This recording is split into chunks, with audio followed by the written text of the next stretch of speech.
Hello, hello, hello from Alesha Brown, the Joy Guru. I actually wanted to do this video earlier this morning, but I'm telling you, from the time I came into the office, I haven't left yet. I'm still here. It's just been busy consecutively. But I did want to give a message. Happy Motivational Monday. I think most of you that are actually in this Facebook group are all in the U.S., so we're probably around the same time zone. But I wanted to share with you just about speaking things into existence, but not confusing your audience. And I know I laugh because when I meet people at events and things like that, they're just like, what don't you do? It's like you're everywhere. And the truth of the matter is I'm not everywhere. I make very sure, especially in this season, that I'm not everywhere. I do get a lot of invitations to things that I turn down, and it's not necessarily that all of those things are bad things, or they're not good things, or they're too expensive. It's just my time is very valuable. And that's what I want to talk about. I think one of the fallacies with us is that we speak things into existence, and then we're so used to striving, and some of us are so used to struggling, that when those things are upon us, we're in shock. We shouldn't be in shock, because depending on what your faith is, me personally, I believe in God, and I believe He drives my life. So if you have faith and you're speaking things into existence and you're working towards an end goal, when those things happen, they really are not shock. They're part of a bigger plan. They're part of a strategic plan. And at the end of the day, what were you working for? What was putting in all the hours and all the investments and all the energy and all of the sacrifices worth if it wasn't to bring you to the moment that you're at now and beyond? So sometimes it's our verbiage, sometimes it's our reaction where, I'm guilty. I have to remind myself of that. Hey, aren't those the things you spoke? Sometimes I've forgotten that I spoke them, and the Holy Spirit will remind me. That's what you prayed for. That's what you asked for years ago. So see, sometimes timing is the thing, because it doesn't happen as soon as we want it to, or it doesn't happen when we want it to. We just forget. And we're steadily plugging away. But here's the other part. There's a divine plan. There's a strategic plan that you should have. So when I'm looking at the different things I'm doing and people are like, oh my God, what don't you do? There's a lot of things I don't do, because there's things I'm talented to do, but they don't make sense in this season. I have a specific plan, a specific strategy. And even when we announce certain things and the way we say certain things with this brand, it is part of a strategy. It's not just something like, oh, this opportunity came, so I jumped on and said, yeah, cool. It's awesome. It's another thing to add to the resume. No, it's a strategic plan. I started off my business as an author's consultant, as an editor, as a published author.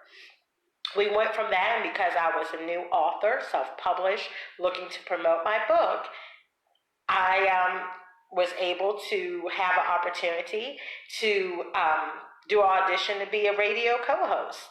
And what I thought would be 1 or 2 episodes turned into almost a whole year.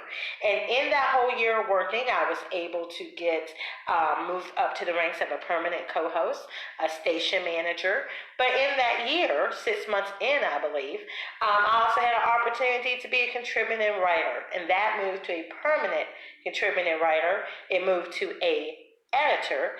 And I was pretty much second in command to the editor-in-chief for a digital magazine. So all of those opportunities, even though in the beginning those were not my strategy, they came because I was strategic in the fact that I was trying to promote this new book, and I had a message that I wanted to impact people with. From there, those things gave credibility, and they shaped and molded the business itself. Listening and trying to be on the pulse of what our customers want, what was in the industry that I wasn't seeing here or that clients were demanding. And we continue to offer those things. So now we're talking about 5 years later, returning back to radio. Maybe the Entrepreneur's Lounge radio show, podcast. This is the first time I've had a radio show that has been exclusively under my name only, and I am the host. But I've had 3 stints in radio since this. All of those things were preparation for this moment. Being now a project manager for a TV show, I joked with someone in the comments, so I'll say it here. I told them, like, yeah, this is about a year's old. I'm not a year old, I'm sorry, a month old news, but I'm just sharing it now.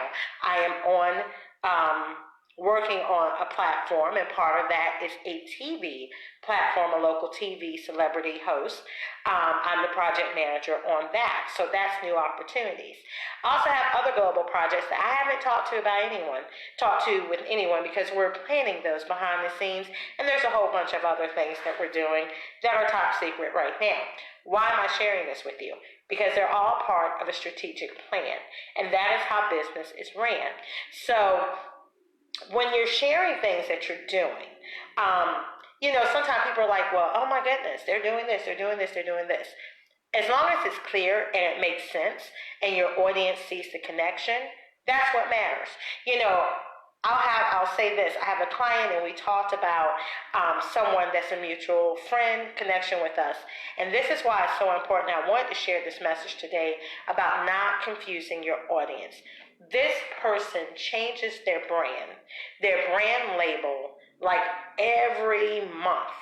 They have all of these different brands under them, and truthfully, none of them really relate to each other. It looks like a person that's just doing a whole bunch of things. And as a business owner, as a brand, as a platform, you're able to do a bunch of different things, and that's fine. But you can't do a bunch of different things. For instance, you have a lawn care service, and you're a tax preparer, and you bake cupcakes, and you do makeup, and you're a dressmaker, and you're an auto mechanic. Those are way too many things that are not related to anything, and it confuses people on how they connect with you. When I look at the things we're doing, publishing company. Well, what does a publishing company need? What do authors want? They want publicity. So it makes perfect sense that as a publisher, part of our brands is we do radio. It makes perfect sense that as a publisher, we have connections in TV. We have connections in advertising. We have connections in platform building, because all of those things come in sync as far as being an author. An author needs to speak. So it's nothing of shock that we offer services for speakers. These are things in the preparation as you're promoting your book, as you're promoting your brand, that you need to do. One of the things I'll say for Fruition Publishing Concierge Services that I'm very serious about is not having people make the mistake I did when I first started. And that is writing a book, planning to sell a book, and have no platform. You can learn anything now over the internet, how to do anything. And I will say that technology and self-publishing really did a great service and also a great disservice for the book industry. Almost anyone could come out and publish a book on their own, but they tarnished. Many people tarnished that legacy of actually writing a quality book, because it became so accessible and so easy for people to do it, and some people just take it for granted. And I'll tell you, to be honest, the same thing is true of the publishing industry. There's a lot of stuff people don't know. I educate my clients, but everybody doesn't do that. I've been in the middle of things where people have ripped people off, and we've had to do contract reversals and do all of that. I've also been in situations where I'm looking, and a lot of indie authors don't know that there are traditional publishing companies that hire companies like myself, smaller firms, and get them to do work, but charge you major publishing prices. That has been an industry standard for decades and years. But you don't know what you don't know. And that's where it is. So that's what I wanted to share with you today. You can be an influencer. You can do many different things, but make sure they're connected. Make sure how you present them is connected. And then don't get confused by what you see with different celebrities.